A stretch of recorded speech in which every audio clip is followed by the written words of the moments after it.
और आने वाली सरकार है अशोक चांदना। लेकिन मैं कहता हूं कि इंसानियत का बहुत बड़ा पैरोकार है अशोक चांदना, इंसानियत का बहुत बड़ा पैरोकार है अशोक चांदना। आपकी जोरदार करतल ध्वनियों के बीच में सादर आमंत्रित करता हूं आदरणीय मंत्री महोदय अशोक जी चांदना। अशोक चांदना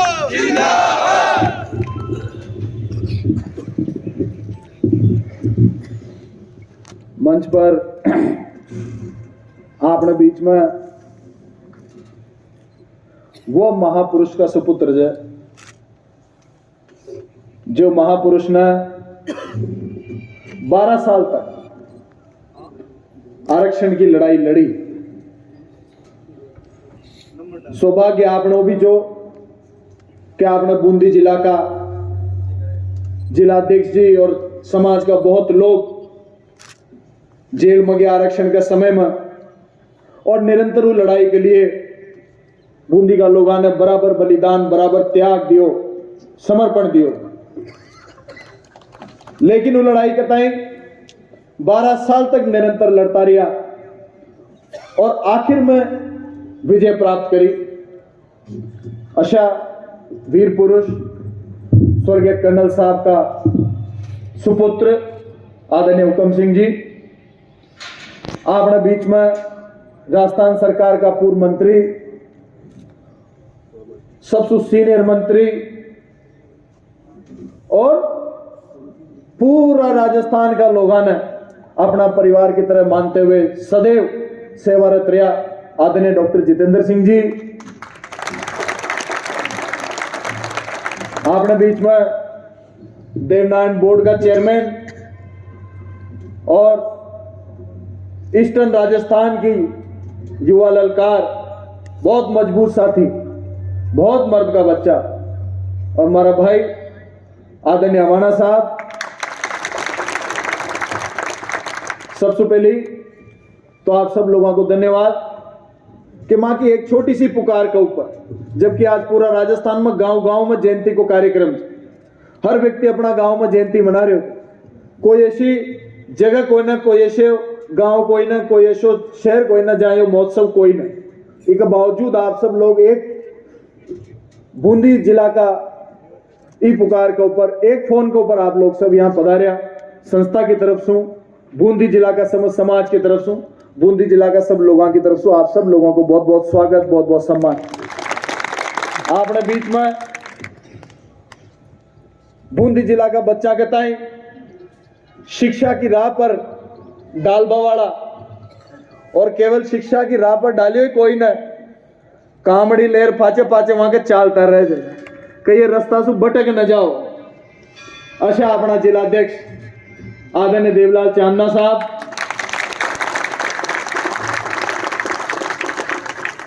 और अतिथियों ने बताना चाहूं जो कि आज से तकरीबन 15 साल का पहली जब देवलाल चांदना जी यहाँ का अध्यक्ष बनया जा, तो शायद 10, 12, 15 कमरा होगा और छोटी सी व्यवस्था थी। आज 80 के आसपास कमरा है और हजारों बच्चा ई हॉस्टल से शिक्षा प्राप्त कर यहाँ सुविधा ले और सरकारी नौकरियां में गया। इस प्रकार की संस्था यहाँ संस्था को और रामेश्वर महादेव की सेवा करी हो।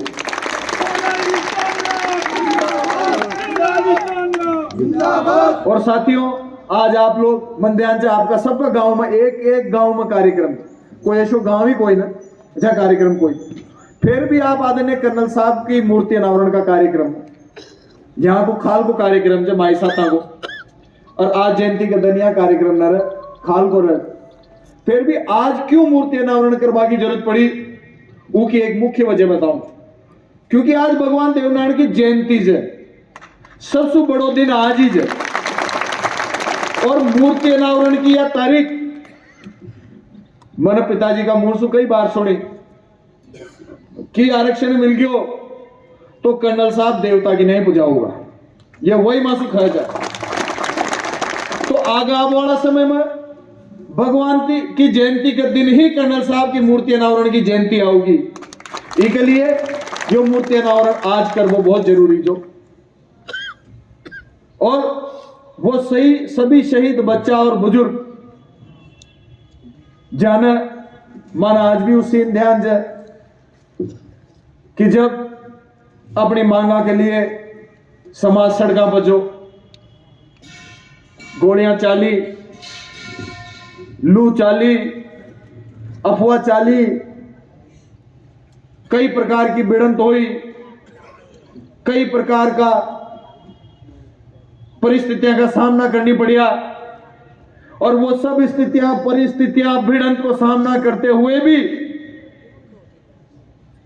कर्नल साहब ने कभी भी आरक्षण की मांग छोड़ी कोई नहीं। एक बार जोरदार नारो कर्नल साहब को लगाऊंगा और आवाज में ध्यान पड़नी चाहिए कि आपका दिल में कर्नल साहब के प्रति कितनो मान सम्मान है, वो अपनी आवाज से ध्यान पड़नी चाहिए। कर्नल किरोड़ी सिंह बैंसला। यार 25% लोगों ने हाथ उठाए। ठंड से मुंह भी मान रहे हो ठंड से, पर ठंड ने अपने आप पर बारी मतोबा तो 2-4 नारा लगाओगा, गर्मी आ जाओगी। कर्नल किरोड़ी सिंह बैंसला। यह हुई ना कोई बात, ये तो मौसम से आता जाता है। लेकिन सोचो कि जब 50 डिग्री की गर्मी जी, 50 डिग्री की गर्मी में दुनिया एसी और कूलर में बैठी थी और कर्नल साहब पटरी पर बैठे थे। कर्नल साहब के साथ सैकड़ों लाखों की तादाद में समाज का लोग बैठे थे। आज उस शहादत में और उस दिना ने ये कभी भूल नहीं चाहिए। आप क्यों भगवान देवनारायण जी की जयंती मनाओ जाए, क्योंकि भगवान देवनारायण ने वो कर्म करया जहां सु 36 कौम वहां सु प्रेरणा ले। भगवान देवनारायण केवल गुजरा का भगवान कोई ना, वो समझ का भगवान जी, क्योंकि वहां का काम भगवान जैसे है। बाकी मानव अवतार था, जन्म लियो, बढ़िया काम करिया, कमजोर की मदद करी, अन्याय के खिलाफ कभी झुकिया कोई न। आज भी अजमेर जिला, बूंदी जिला, भीलवाड़ा जिला में बहुत सारा ऐसा गांव है कजा में एक भी गुजर न पसंद, लेकिन भगवान देवनारायण को मंदिर जर पूरा गांव पूजे। इसको मतलब यह है कि भगवान देवनारायण, कर्नल साहब तो शहीद हो गया, ये बच्चा शहीद हो गया, लेकिन सब कौमा सोचती होगी कि मां के अंदर भी अशान का वीर पुरुष पैदा होगा, ताकि जब कभी समाज की कोई बात, कोई वाजिब मांग होगा तो बड़ी से बड़ी ताकत के टकरावा के लिए भी मां के पास कोई लोग हो। तो कर्नल साहब की केवल गुजर समुदाय का ही पूजनीय कोई नहीं, वहां ने केवल गुजरा की लड़ाई नहीं लड़ी, गाड़िया लोहार, रेबारी, बंजारा, 5 जातियां एमबीसी को फायदा मिल रहे हो, तो 5 जातियां, तो वहां ने एक जाति के लिए, एक परिवार के लिए, एक घर के लिए, एक गांव के लिए न करी, वहां ना समस्त ओबीसी के अंदर जो पिछड़ी हुई जातियां थी वहां का समस्त के लिए आरक्षण की मांग करी और वहां के तय दिलाए। आज मैं डॉक्टर साहब और रवाना साहब ने भी धन्यवाद देना चाहूं, क्योंकि मुंह दिन न भूल सकूं कि जब 2019 में कर्नल साहब ने रेल रोकी थी और आप लोग मां के तय साथ ले और मुख्यमंत्री जी के पास ऑफिस में गया जा कि साहब कुछ भी हो 5% आरक्षण मिलनी चाहिए, वो के पहले केवल 1% आरक्षण जो, और माने सब ने याद ध्यान की डॉक्टर साहब का नेतृत्व में सब गया जा, उमर जितना भी गुजर विधायक जा सारा ही, चाहे एक भी ऐसा व्यक्ति कोई ना जो कोई ना जो सारा था, और सब ने मांग करी कि साहब अगर आज सही कानून बना और विधानसभा में पेश न हो तो शो मौको वापस कभी भी ना होगा। पहली हमेशा चैलेंज हो जाओ जो कोर्ट में, क्योंकि 49% राजस्थान में आरक्षण पहली से लागू है और एक 50% से ऊपर की सुप्रीम कोर्ट को बेंच हो, लेकिन जब 10% ईडब्ल्यूसी जो की तरफ से जोगेंद्र रवाना जी और मान कतई कमेटी मेडवा को मौका मिलो, और यह बहुत बड़ी उपलब्धि है कि आखिरी आंदोलन कर्नल साहब ने बैकलॉग के लिए जो करियो वह भी राजस्थान सरकार और संघर्ष समिति के बीच में यह होगी कि भाई मैं दंगा और प्रक्रिया भी चालू होगी, बहुत जल्दी बैकलॉग भी मिलवा लाग जाओगे, यह बहुत बड़ी उपलब्धि। जब पेड़ लगावा तब उसका फल ना हो, साल भर में, 2 साल में, 4 साल में फड़ा हो। आज 5% एमबीसी का लोग नौकरियां में लाग रहा है, लाग तो 5% रहा है, पर 20 साल बाद में वो प्रमोशन लेता लेता वो सब बहुत बड़ा बड़ा अधिकारी बन जाओगा। आज आपकी ये संस्था या जो बूंदी के आपने गुजर हॉस्टल ये बूंदी जिला में नहीं, टोंक जिला, बूंदी, सवाई माधोपुर, कोटा, भीलवाड़ा, यहां तक को कोई ऐसो थानो कोई ना कि जहां ई हॉस्टल को पढ़े तो को कांस्टेबल या कोई पुलिस अधिकारी न लाग रहे हो। जो संस्था चुपचाप अपनो काम करती रह जाए, निरंतर योगदान करती रह जाए, वो संस्था का परिणाम बहुत दूरगामी रह जाए और बहुत लंबा मिले। एक दिन में लोगों की भावना बढ़का वो बहुत आसान है, लेकिन लोगों ने समझा, मन आज भी याद है, क्योंकि शुरुआत में जब अध्यक्ष बनया तो यहां बच्चा ने समझाओ जा कि देखो ताकि लड़ाई झगड़ा में आज के बाद नाम ना आनी चाहिए। तो बच्चा तो उत्तेजित तो रही जगह साहब, मां का कोई दगो तो मैं कहीं करूंगा, जो का खा लीजिए तू ना कोई बहुत बड़ो लाड़ साहब, पर पढ़ लिख कर तू अधिकारी कर्मचारी बन जाओगे तो कोई कीमत न होगी थार दे बाकी। अरे देवा लेबा वाली बात माने पूरी जिंदगी देख ली, पूरी दुनिया देख ली, पढ़ाई पर ध्यान दो, अपनो जीवन बनाओ और यो ही मारो लक्ष्य और वही निरंतर सेवा। आज देखो कि इस प्रकार को वातावरण हमारे ख्याल से राजस्थान में कोई चुनिंदा हो सके जे, चुनिंदा जिसु बोलबो जरूरी है कि अपने आप ने सबसे बड़ो न माननी चाहिए, अपने आप ने ज्यादा बड़ो मानबो भी ठीक बात कोई, लेकिन कोई चुनिंदा ही होगा इस प्रकार का हॉस्टल जहां 80-80 कमरा संचालित होगा, 200-250 बच्चा एनी टाइम रहता होगा और हजारों बच्चा सरकारी नौकरियों में जा चुका होगा। वो प्रमोशन और आप लोगों का ही काम आवा वाला है, जनता का काम आवा वाला है, समस्त लोगों की सेवा करेगा। साथियों, अब अपना मेहमान बोलेगा, लेकिन आज अपने बीच में मुख्यमंत्री जी का सलाहकार भी है और अपने बीच में देवनारायण बोर्ड का चेयरमैन भी। मैंने पूरा विश्वास है कि अगर आप दोनों घोषणा कर देगा, देखो मुख्यमंत्री जी का सलाहकार तो साहब से ही डॉक्टर साहब, बोर्ड का खुद चेयरमैन अवाना साहब जे, और मुंह भी कोई छोटी मोटी चीज मुंह भी होंगे, ऐसी बात कोई ना। तो अगर मैं तीनों तय कर देगा कि बूंदी का अंदर देवनारायण बोर्डिंग छात्रावास जो 25 करोड़ की लागत से बने जे बच्चा बच्चियां के लिए, अगर तीनों यहां घोषणा कर जाऊंगा तो मैंने तो राजस्थान में ताकत कोई लागत को न जो उन्हें रोक ले।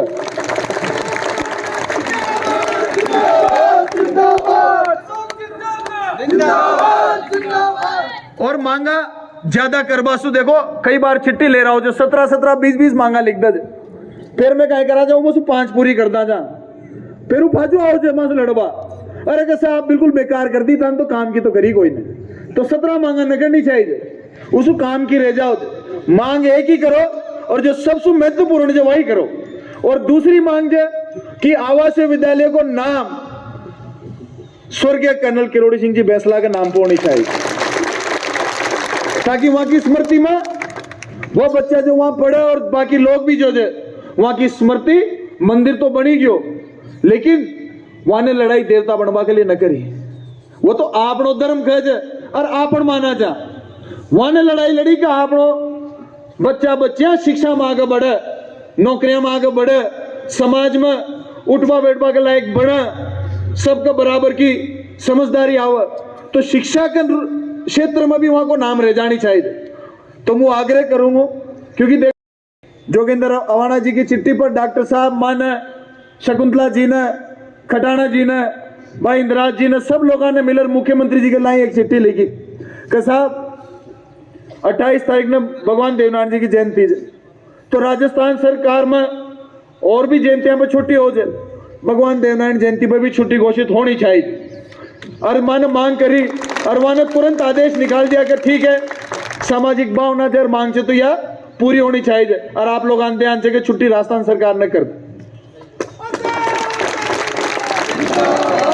मैं और वहीं आज देखो भीलवाड़ा में देश का महामहिम प्रधानमंत्री जी आया, जो यह आशा थी कि भाई 9वीं अनुसूची में डालेगा या कोई घोषणा कर जाओगा या कुछ देर जाओगा, तो देर तो गया कौन है, उल्टा लेर गया भगवान को आशीर्वाद, वो भी अपनी पांति को वही ले गया। अरे था के तो थे सबसे ऊपर सीट पर बैठा जो, अब और कहीं छा रहे हो, भाषण दे जाता रहा, पांचों हेलीकॉप्टर में से टाटा बाय बाय भी न करे हो।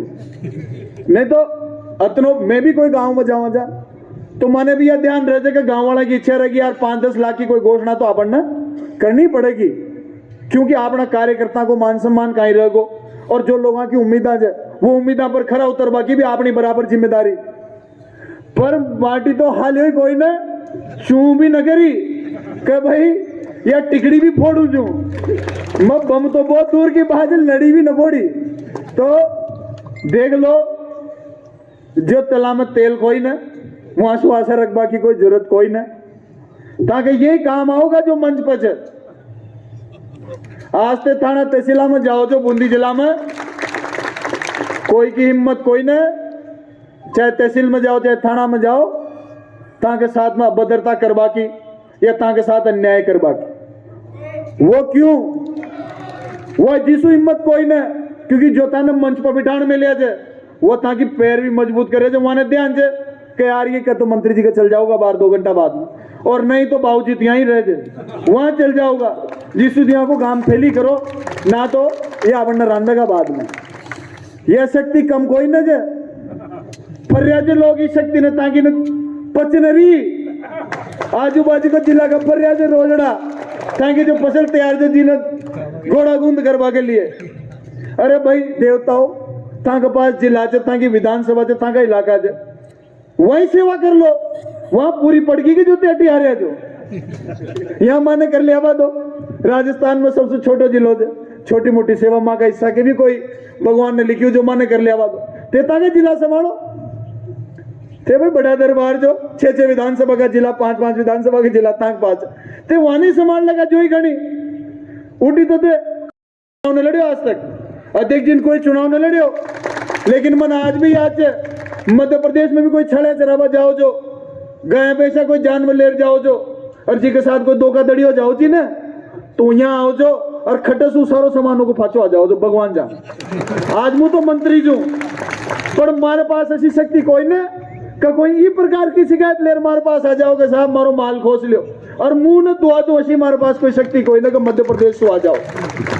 तो सेवा करवाड़ा व्यक्ति के लिए चुनाव लड़बो कोई जरूरी कोई ना, चाहे कोई पद हो चाहे न हो, सेवा करवा को जज्बा होनी चाहिए। माँ की 3 पीढ़ी ने इस जिला का लोगों की आप लोगों की सेवा में समर्पण दियो, और 1 रुपया को कोई भ्रष्टाचार को आरोप लगा दे तीनों ही पीढ़ी का ऊपर, तो आप लोग खगा जो करेंगे और सेवा खून में रहे। तो आप चिंता मत करो, आखिरी साल से कई प्रकार की बात आऊंगी, कई प्रकार की बात आऊंगी। मारो तो एक सवाल तो एक मां थी जी का 7-8 बच्चा था। एक बच्चा का राज तिलक कर बोछाओ जी, पण शर्तिया हुई कि बाकी 6 बच्चा का गला काटनी पड़ेगा। तो राज तिलक जरूरी है कि बाकी 6 ने जीवित रखबो जरूरी है? मन तो यह बता दो कि भाई 6 का गला काट दो तो एक ने राज तिलक करा देंगे, तो बाकी का गला काट वो भी सही जगह, एक को राज तिलक करावा के चक्कर में। अगर ये चीज आने न समझेगा तो आगे अपना रास्ता बंद हो जाओगा। कर्नल साहब ने भावना भड़काई तो खुद के लिए एक दिन को आराम भी न मांगियो, आपके लिए और आपका वाली पीढ़ियां के लिए काम कर गया। कैसे आपका बच्चा थानेदार, तहसीलदार, कलेक्टर, एसपी, बढ़िया नेता, बढ़िया शिक्षक, समाज का बढ़िया व्यक्ति बनेगा, सम्मानजनक व्यक्ति बनेगा, उकी रूपरेखा रख गया। और उसका अलावा जो सर्व समाज का या सबके हित में कोई ना, उसके अलावा भावना बढ़का भाव कोई अर्थ कोई ना। शिक्षा में दो, शांति से काम करो, आगे बढ़ो। ज्यादा तेज चालबाजू गाड़ी को एक्सीडेंट भी हो जाओ, जिसो संभल संभल चालो, धीरे धीरे कदम रखो और आगे बढ़ता रहो। जरूरी हो कोई ना कि तेज चाल रहा जो धीरा चाल रहा, जरूरी है कि आगे बढ़ रहा है कि न बढ़ रहा, चाहे धीरा ही बढ़ो चाहे तेज बढ़ो, लेकिन कदम आगे की ओर बढ़नी चाहिए। तो अब मैं अपनी बात न खत्म करूंगा, बातें तो कही थी केबा के लिए, लेकिन थान हमारी सारी बातें सुन में लीजिए। कोई ऐसी बात कोई ना जो थाने सुन न मिली, फिर बाकी इलाका में आऊंगा तो वो तो बात आने लग जाए। वो राजनीतिक से यहाँ राजनीतिक बात न कर सका, यहाँ परिवार की बात से, जो आशा उम्मीद की बात से वही बात होगी।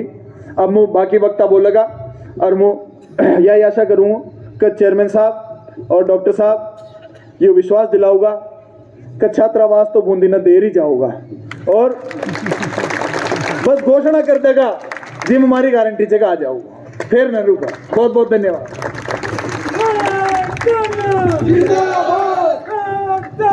जिंदाबाद।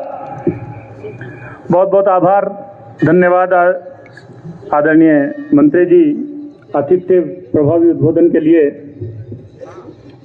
चला गया, वो भी उनकी देन है। तो दो चीजें जो मैं बता रहा था, एक तो पढ़ाई लिखाई पर ध्यान, कड़ी मेहनत। वो हमें, जब मैं मिलिट्री स्कूल की तैयारी कर रहा था तो 1980 की बात है ये, तब वो हमें सुबह 4 बजे उठा दिया करते थे, और ऐसी सर्दी में रिजाई में बैठे हैं और पढ़ रहे हैं, अखबार से किसी भी चीज से उन्होंने पढ़ाना। और ये मिलिट्री स्कूल ऐसा स्कूल है, RIMC राष्ट्रीय मिलिट्री कॉलेज, आप देखिएगा, सिर्फ राजस्थान की एक ही सीट है वहां में, हर एक प्रांत, हर एक स्टेट की एक ही सीट है। मेरे टाइम में कम से कम 180 बच्चे बैठे होंगे उस इम्तिहान में, और मैं ही निकला। मैं अपने आप को नहीं बोल रहा हूं, ये कर्नल साहब ने जो हमें कराया, मेहनत कराई, उसका फल था। दूसरी बात, जैसा उन्होंने किया, हमको भी हमारे जो कमजोर भाई हैं उनकी मदद करनी चाहिए। परिवार में एक मजबूत हो जाता है, उसकी ये जिम्मेदारी बनती है, उसका ये ड्यूटी बनती है कि वो अपने बाकी जो कमजोर भाई हैं उनकी मदद करे और संगठित रहे। तो यही दो बात मैं आपको बताना चाहता था साहब ने, जो क्योंकि ये मेरे साथ गुजरी है, मैं वही बता सकता हूं। What has happened to me, I can only tell you how what I have experienced. तो बहुत बहुत धन्यवाद, आप सबसे मिलकर बहुत अच्छा लगा। हम फौजियों को बहुत कम मौका मिलता है समाज में घूमने का, तो इसके लिए मैं साहब को, आप सभी को धन्यवाद देना चाहता हूं। जय हिंद, जय भारत, जय गुर्जर। बहुत बहुत धन्यवाद, आभार आदरणीय ब्रिगेडियर साहब। हमारी बहन जी कर्नल साहब की सुपुत्री आदरणीय सुनीता जी भैसला जी यहाँ किसी कारण पधार नहीं पाई, तो उन्होंने अपना संदेश समाज के नाम में आज इस मंच से भिजवाया है। उसे हमें ऐसा लगा है कि जैसे सुनीता जी भैसला यहीं उपस्थित है। निश्चित रूप से ये भूमि है, जब 2006-07 का आंदोलन हुआ तो कर्नल साहब पधारे थे, हमारे जिलाध्यक्ष देवलाल जी चांदना की नेतृत्व में मीटिंग हुई थी, हम भी उसके साक्षी थे, हम भी मीटिंग में थे। निश्चित रूप से कर्नल साहब ने यही कहा था कि यातना नहीं अब रण होगा, जीवन जय या मरण होगा, जो झुके तो जग में यश पाएंगे, वरना एरावत पत्तों से बह जाएंगे। इसी के साथ अब मैं बड़े आदर और मान सम्मान के साथ आह्वान करूंगा हमारे देवनारायण बोर्ड के अध्यक्ष विधायक आदरणीय जोगिंदर सिंह जी अवाना साहब का एक बार जोरदार करतल ध्वनि से स्वागत करें, अभिनंदन करें, जिन्होंने कल ही हमें छुट्टी की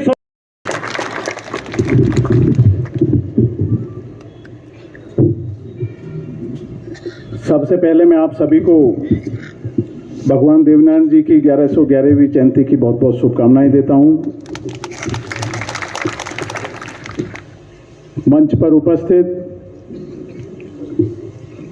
इस क्षेत्र नहीं बल्कि आसपास के क्षेत्र और दूसरे प्रदेशों में भी जिनकी एक अच्छी छवि, जहां से लोगों को न्याय और विशेषकर यहाँ बूंदी में शिक्षा के क्षेत्र में अलग जगह रहे, ऐसे हमारे आदरणीय बाबूजी देवराम जी गुर्जर साहब, हमारे सम्मानित मंत्री श्री अशोक जी चांदना साहब के पूज्य पिताजी,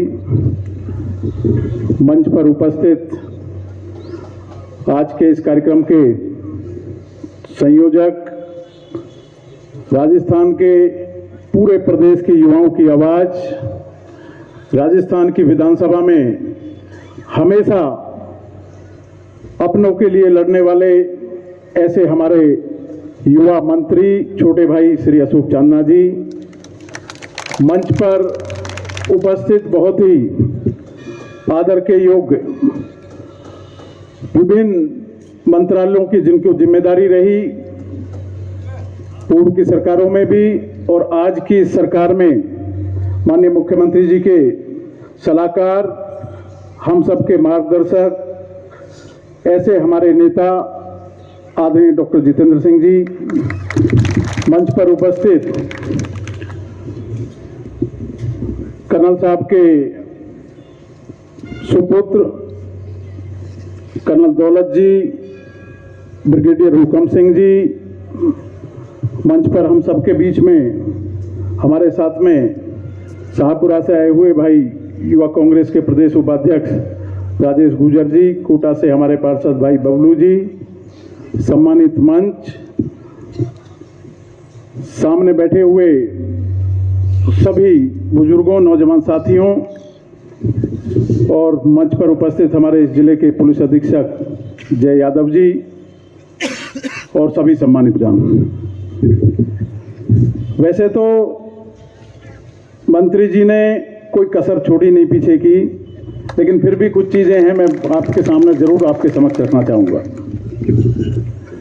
आज इस छात्रावास के प्रांगण में एक ऐसा ऐतिहासिक कार्यक्रम और उस कार्यक्रम में भी एक ऐसे हमारे आदरणीय कर्नल किरोड़ी सिंह जी बैसला जी की मूर्ति का अनावरण कि जिनको आने वाली पीढ़ियां कभी भुला नहीं सकती, और बहुत बहुत साधुवाद आप सभी को देता हूं। कर्नल किरोड़ी सिंह जी बैसला नाम नहीं था, कर्नल किरोड़ी सिंह बैसला एक आंदोलन था, और एक ऐसा आंदोलन था कि जो आंदोलन केवल राजस्थान में नहीं, जिस समय राजस्थान के एमबीसी समाज के लोगों की, गुर्जर समाज के लोगों की आरक्षण की जब मांग को लेके लड़ाई कर्नल साहब यहां राजस्थान में लड़ रहे थे, तो उस आंदोलन की चिंगारियां पूरे देश में गई, पूरे देश के अंदर भारत देश में गई। इस देश की राजधानी दिल्ली में कर्नल साहब के नेतृत्व में बड़ी एक लड़ाई लड़ी गई राजस्थान के साथ साथ।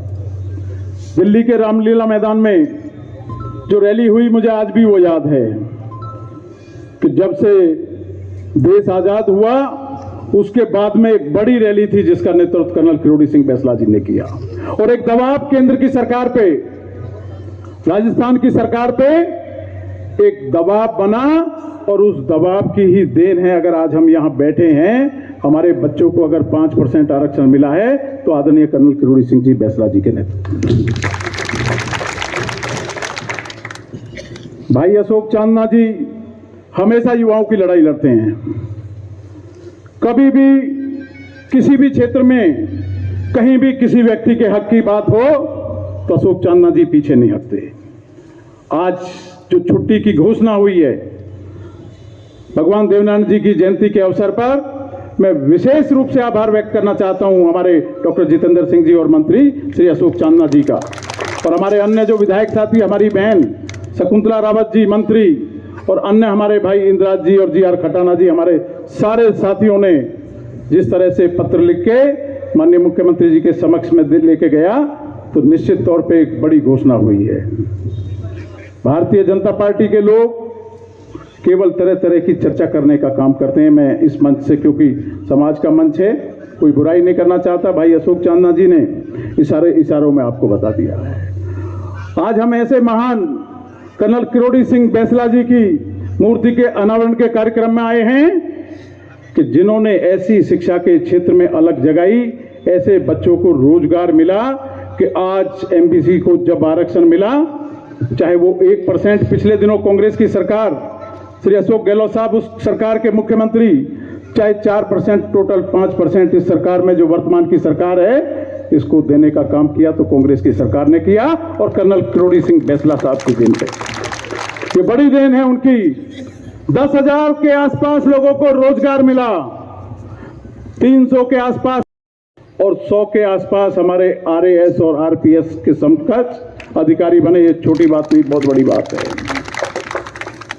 कर्नल किरोड़ी सिंह बैसला साहब ने निस्वार्थ लड़ाई लड़ी, अपने समाज के साथ साथ पूरे MBC समाज की, हमारी जो पूरी 5 जातियां हैं उनकी लड़ाई लड़ी, वो आप सबके सामने है। मैं केवल एक बात कहना चाहता हूं कि कर्नल साहब को सच्ची श्रद्धांजलि अगर कुछ होगी, वैसे तो कर्नल साहब हमेशा के लिए अमर हुए, आने वाली पीढ़ियां उन्हें जानेंगी, समझेंगी। आज जो लाभ मिल रहा है माननीय मंत्री जी की विशेष सहयोग से, आदरणीय श्री डॉक्टर जितेंद्र साहब की विशेष सहयोग से, हमारे प्रदेश के मुख्यमंत्री आदरणीय श्री अशोक गहलोत साहब ने पहली बार जो मुझे मौका मिला और देवनाथ बोर्ड का चेयरमैन बना, उसमें भी भाई अशोक चांदना जी की और माननीय डॉक्टर जितेंद्र सिंह जी की विशेष भूमिका रही। बच्चियों की शिक्षा पे हमें बहुत ज्यादा जरूरत है ध्यान देने की। हमारी बहन सुनीता बैसला जी आज हम सबके बीच में नहीं आ पाई स्वास्थ्य खराब होने के कारण, लेकिन आपने देखा होगा कि इशारों में उन्होंने केवल बच्चियों को फोकस किया कि पढ़ लिखेंगी तो निश्चित तौर पे एक बेटी 2 घर का उजाला होती है। बेटियों को पढ़ाने की बहुत अति आवश्यकता है। भाई अशोक चांदना जी हमारे छोटे भाई हैं, बहुत काबिल हैं, हमेशा युवाओं से लेके सर्व समाज की लड़ाई लड़ते हैं, पूरे प्रदेश की लड़ाई लड़ते हैं। बूंदी के लिए मेरी पिछले दिनों बात हुई तो माननीय मंत्री जी ने कहा कि बूंदी में वैसे तो ज्यादातर चीजें हैं, लेकिन एक बेटियों के लिए एक छात्रावास होना बहुत आवश्यक है।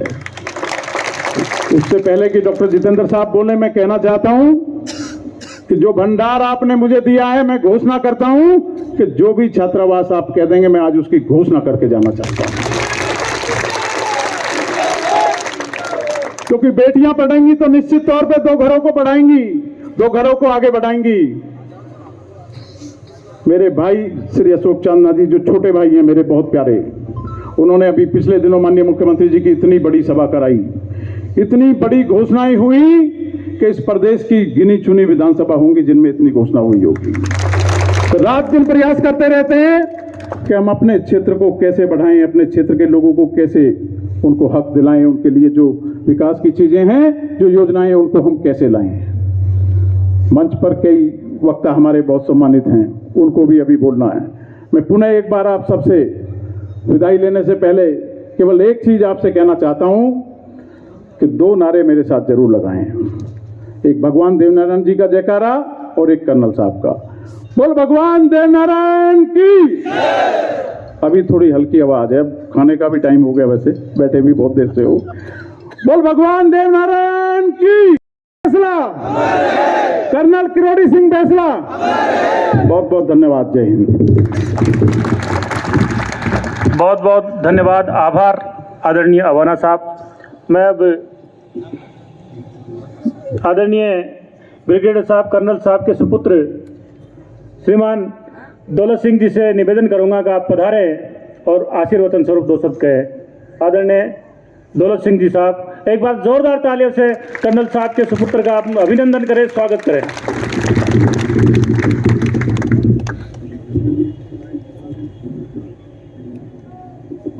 आदरणीय मंत्री साहब,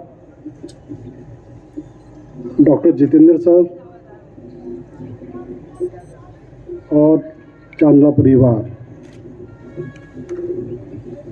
मैं बैसला परिवार की तरफ से आप सबका बहुत आभारी हूं कि आपने हमको आज इतना सम्मान दिया।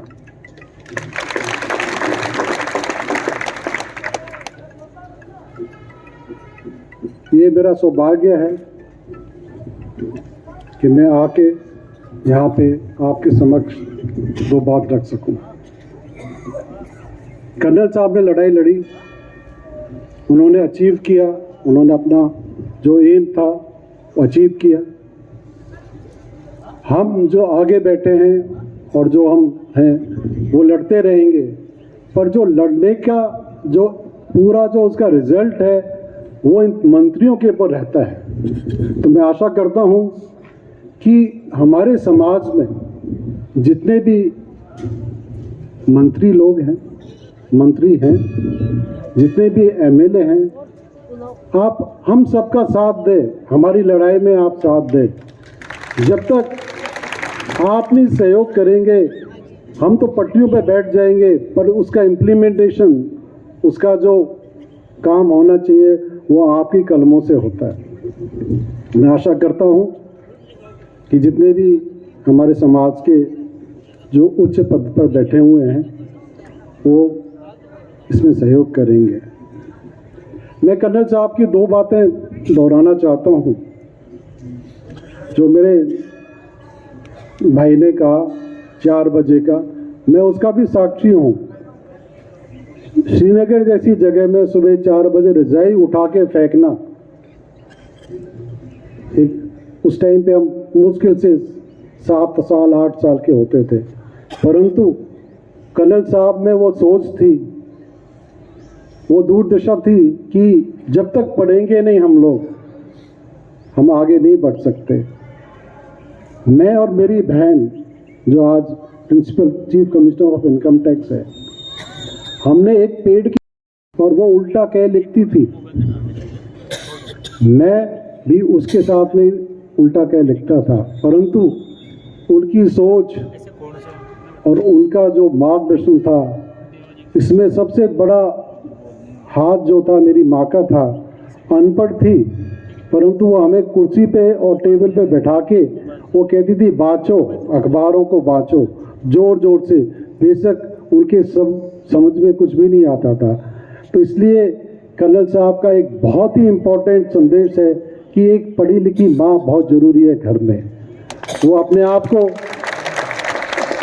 अपना घर चलाएगी, वो अपने बच्चों को शिक्षित करेगी, क्योंकि जो पिता या जो घर का जो बड़ा होता है वो अपने काम धंधे में लगा रहता है। इसलिए उनकी जो बात है कि मुझे पढ़ी लिखी माँ चाहिए, शिक्षित माँ चाहिए, उस पर बहुत जोर देना चाहिए। मैं आशा करता हूँ कि जो संदेश 3-4 संदेश जो कर्नल साहब देके यहाँ से चले गए हैं उन पे हम अमल करेंगे।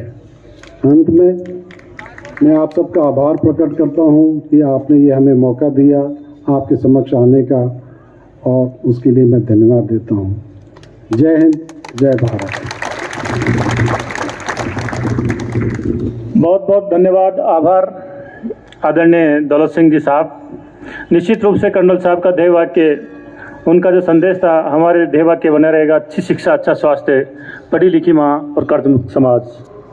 उद्बोधन की अब इस कड़ी में आज के इस समारोह के हमारे मुख्य अतिथि मुख्यमंत्री जी के सलाहकार भाई साहब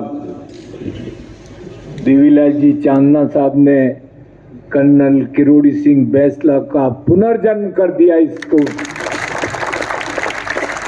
इनके स्टैच्यू का इनॉग्रेशन करवा के। सम्मानीय मेरे छोटे भाई, आप लोग भाग्यशाली हैं कि आपने जो अपना जनप्रतिनिधि चुना है वो राजस्थान की विधानसभा का शेर है, अशोक चांदना।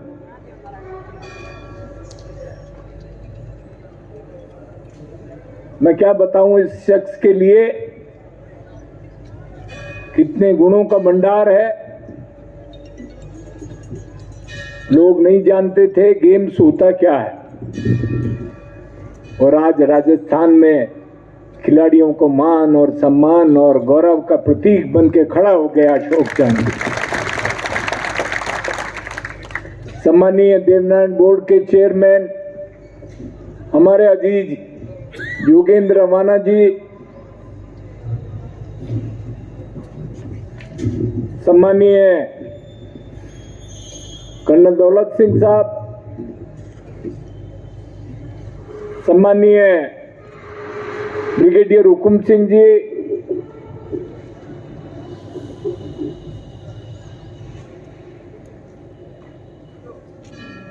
और मेरे सामने बैठे हजारों हजार मेरे भाई। एक शायर ने कहा है, 1000 साल नरगिस अपनी बेनूरी पे रोती है, 1000 साल नरगिस अपनी बेनूरी पे रोती है, बड़ी मुश्किल से पैदा होता है चमन में दीदावर ऐसा। कर्नल जैसा जब हजारों साल बीत जाते हैं तब एक कर्नल पैदा होता है।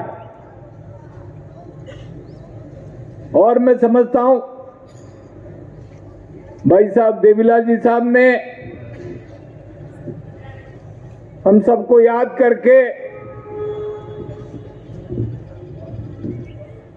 इतिहास में कर्नल साहब का नाम अजर अमर कर दिया। मैं सैल्यूट करता हूं आप सब लोगों को और सारे परिवार। साथियों, मैं मेरे साथियों को मंच पे इस्तकबाल करता हूं, स्वागत करता हूं इनका। ये देवनारायण जयंती की छुट्टी छोटा काम नहीं है, इसको छोटे में मत दे देना, ये बहुत बड़ा काम। क्या आज पूरे हिंदुस्तान में ये डंका बज गए कि राजस्थान में जिस तरह से कर्नल बैस साहब ने गुजर का एक नाम पूरे विश्व के अंदर रोशन किया था कि राजस्थान के मुख्यमंत्री अशोक गहलोत ने देवनारायण की छुट्टी करके अवकाश घोषित करके ऐतिहासिक काम किया है। तुम्हारे समाज का गौरव आगे बढ़ाया है, छोटा काम नहीं है ये।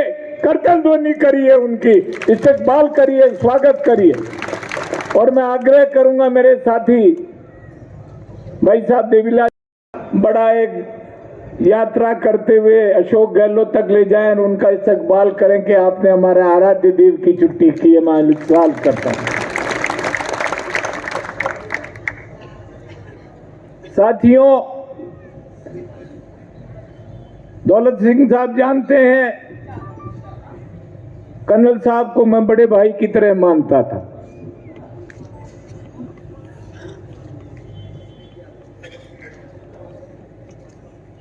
वैसी शख्सियत नहीं मिलेगी आपको, बता रहा हूं। मैं मंत्री था 2009 में। मैं छोटा सा वाकया बताता हूं आपको। मुख्यमंत्री जी ने तुरंत मुझे बुलाया। मैं कैबिनेट मिनिस्टर था, ऊर्जा का, उच्च शिक्षा का। और मुख्यमंत्री जी अपने कमरे में टहल रहे, अंदर गए अपने साइड रूम में और बाहर निकल के आए। परेशान थे। पूरे राजस्थान में सड़कें रखी हुई थी, रेलें रुकी हुई थी। कर्नल साहब के नेतृत्व में आप सब लोगों की मांगों के लिए मुख्यमंत्री जी ने कहा, डॉक्टर साहब ये गैर हुआ, हमारा आपका समाज चाहता क्या है? मैंने कहा साहब हमारा समाज चाहता है, ये गरीब समाज है मुख्यमंत्री जी, इनके पास पैसा नहीं है। पशुओं को चराकर, छोटी छोटी जमीनों में बसकर जो सरकारें आई मुगल एम्पायर के टाइम से, ब्रिटिश एम्पायर के टाइम से हमेशा बागी रहे, सरकार के खिलाफ बुलंदगी की आवाज उठाई और उसका दंड मिला कि आज बच्चे सरकारी नौकरियों में नहीं है। मैंने कहा मुख्यमंत्री जी आरक्षण दीजिए इनको। मुख्यमंत्री जी ने कहा डॉक्टर साहब वो तो ये चाहते हैं कि अशोक गहलोत जाके रेल की पटरी पे बात करे, मेरे बुलाने पे आ ही नहीं रहे। मैंने कहा साहब अशोक गहलोत पटरियों पे नहीं जाएंगे, पटरियों पे जाएगा डॉक्टर जितेंद्र सिंह। ये आपका काम नहीं है। आपने मुझे वजीर बनाया अपनी सरकार में, फिर मेरे भाइयों की तकलीफ सुनने के लिए डॉक्टर जितेंद्र जाएगा। बोला तू चला जाएगा, 1 लाख की भीड़ बैठी है। मैं सत्य बता रहा हूं आपको। दौलत सिंह जी, ब्रिगेडियर साहब, भाई साहब, दूसरे दिन में हेलीकॉप्टर में शुरू हुआ। मैं चालक बैठे थे, 1 किलोमीटर तक रेल की आंदोलन। हेलीकॉप्टर नीचे राउंड लेने लगा तो अपने जवान तो सब हथियार रखते हैं अपने पास।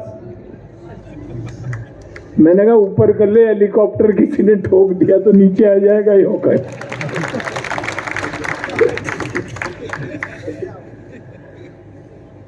मैं आगे बढ़ के हेलीकॉप्टर खेत में उतारा उसने। थोड़ी देर में वहां पे कलेक्टर नीरज के पवन और हमारे एडीजे सरदार थे, उनकी वाइफ हमारे साथ एमएलए हुआ करती थी परम नवदीप सिंह, वो आ गए, हम लोगों को लेकर अंदर बैठाया। बोले डॉक्टर साहब कैसे? मैंने कहा जी मुझे मिलने जाना है कर्नल साहब से। उन्होंने कहा I will not allow you to go there. मैंने कहा क्यों? बोला 1 लाख की भीड़ बैठी है साहब, हम आपकी सुरक्षा की गारंटी नहीं ले सकते,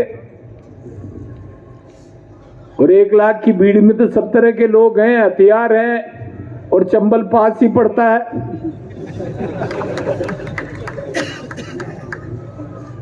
मैंने कहा मैं तो जाना है हर हालत में। बोले आप मुख्यमंत्री के प्रतिनिधि नहीं जाने दूंगा। एडिशनल डीजी परम नवदीप सिंह ने मुझे कहा। मैंने कर्नल साहब से बात करी वहां, उनका डॉक्टर साहब आप कैसे भी करके पहुंचिए यहाँ। टेम्पररी अपने गुमटी थी वहां, कर्नल साहब और प्रसाद जी पूरी टीम बैठी। कर्नल साहब ने मुझे कहा डॉक्टर साहब anyhow you have to solve the problem, otherwise there will be the scene of 19 the old scene where 72% were massacred, वो रिपीट हो जाए। कर्नल साहब ने धीरे से मेरे कान में कहा। मैं खड़ा हुआ और मैंने हमारे आपकी तरह पूरा समंदर लहरा रहा था। मैंने गुर्जर प्रतिहार वंश के न जाने कितने गीत गाए, एक जूं तक नहीं रहेगी किसी के ऊपर। अरे मैंने कहा आपके फोर फादर्स ने राज किया है भाई हिंदुस्तान पे, इतिहास गवाह है, कोई किसी पे जूं नहीं लगेगी, सब देख रहे डॉक्टर बोल क्या रहा। मैंने कहा भाइयों मैं आपको आरक्षण दिलाने आया हूं, तो सब अलर्ट हो गए एकदम। मैं कहा आप अभी कोई काम की बात? मैंने कहा मैं गारंटी नहीं लेता कि मैं 1% आरक्षण दिलाऊंगा या 5% आरक्षण दिलाऊंगा, लेकिन मैं वादा करता हूं कि आरक्षण आप